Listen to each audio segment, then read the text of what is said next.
Hey, this is Carlos Casados with Hypnotherapy Breakthrough, and I haven't posted a video in quite some time.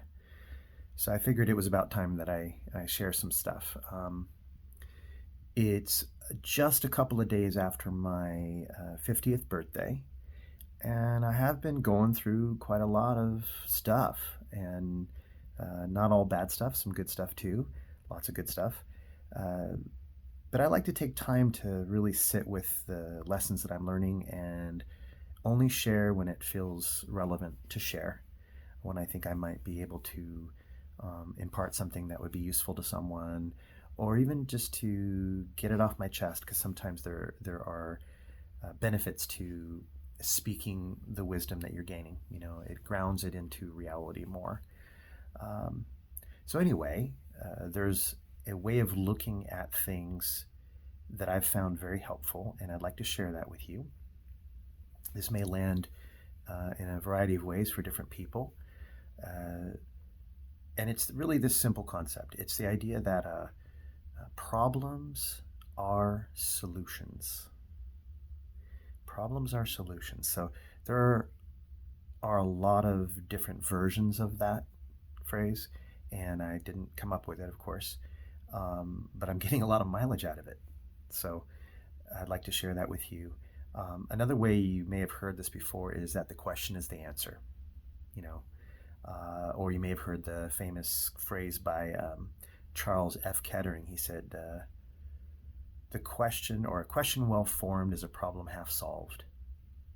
There's a lot of ways to look at this, but um, I'm going to share with you how it's benefited me and the way you could begin to maybe invite this idea into your life and see how it works for you. I'd be curious to hear how it's working for you. As I said, I've gotten a lot of mileage out of it myself, and you may find that you do as well. I work with this idea with my clients. It's helped me immensely to mine for resources that could be useful, but it's also helped me in my personal life and healing in my own life from the various pains that I've felt. And that's where I'm going to focus the attention, because you can apply this principle in a lot of different areas, but I'm going to apply it in the area of emotional healing.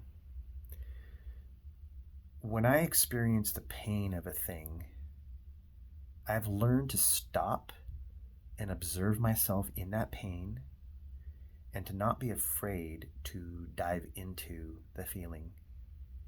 There's that idea of we need to feel it to heal it. I don't know that that's always true. I really don't. But I think it's valuable to think of it that way, that sometimes when you get a recurring emotional pain around something, maybe it gets triggered by family or by any loved one in your life, or for any reason at all, but it's a recurring pattern and you just don't seem to be able to work through it intellectually, like you can't seem to find an origin directly. You can only seem to notice where it has shown up in your life, but you don't really see how it began, really. It can be useful to just dive into the feeling and ask yourself, first of all, um, what labels do I put on this feeling?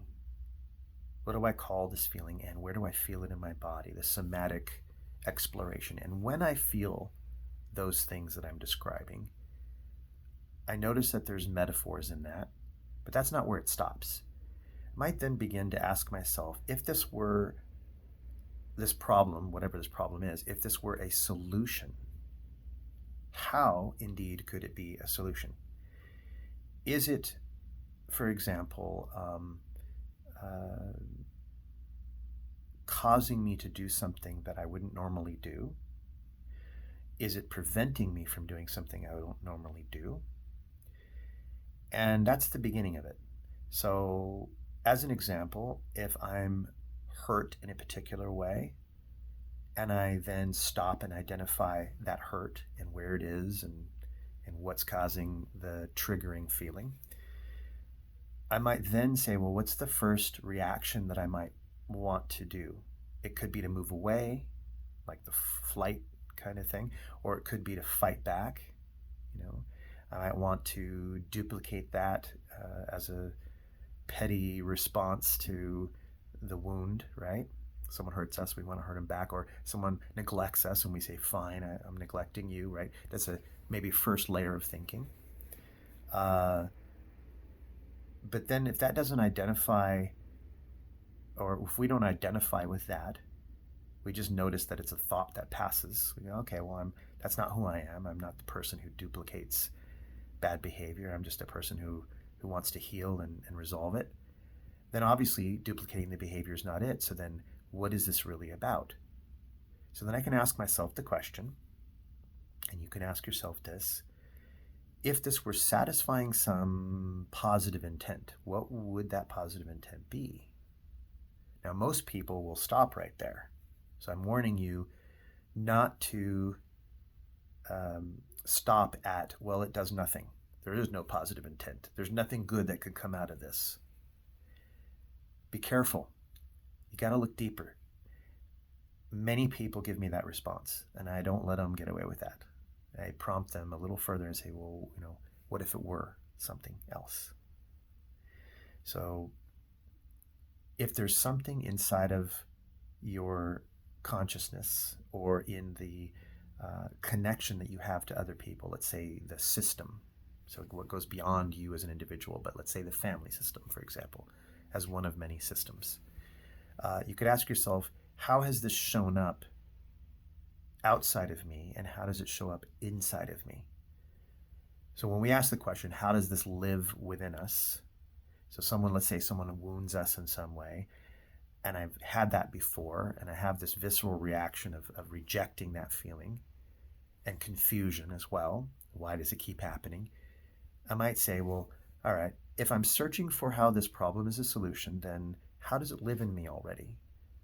I have been repeating the wound. I've captured the memory of it, and I've repeated the memory of it as I narrate my experience. B, there are reactions that I may have given each time. Maybe it's changed only a little bit. Maybe I'm still basically responding the same way, but in a slightly more sophisticated way as I get older. That's natural. But then if there was something else that needed my attention, like let's say a need for acknowledgement, if that has a really, really long history of not being acknowledged, then it's going to repeat until it gets it. So when I've asked the question, how is the problem a solution? I might say, well, what does it do? So if, let's say, rage comes up over and over again, what does it actually do? Well, the rage must prompt some kind of response or reaction. And is that reaction somehow feeding into it? Does it provoke people to back away? Does it ultimately cause you to question where the source of the rage is? Does it cause you to ask the question about whether or not boundaries need to be more carefully laid in a situation? Does it cause one to see that behind the rage there might be an incredible fear driving that rage, like a fear of not having something? And then the rage is a reaction to not having or being afraid that it will never happen. Is there sadness behind that? A wound, an old wound that never got better, that changed the model of the world of the person feeling that rage. You see, the deeper you plumb the depths of the problem itself, the more you start to get at a different story, a different narrative that could change your relationship to the problem, and therefore lead a wise and curious person to find things that they wouldn't otherwise find. So I will continue to plumb those depths and continue to go deeper and deeper. And if underneath that rage is this sadness and this fear of loss, then could the manifestation of the rage be a call for help? Therefore, the problem itself is the solution because it's pointing the awareness at what it needs. And therefore, when that need is satisfied, it has completed the cycle or the circuit. So therefore, the problem itself became a solution, and the solution was embedded inside the problem.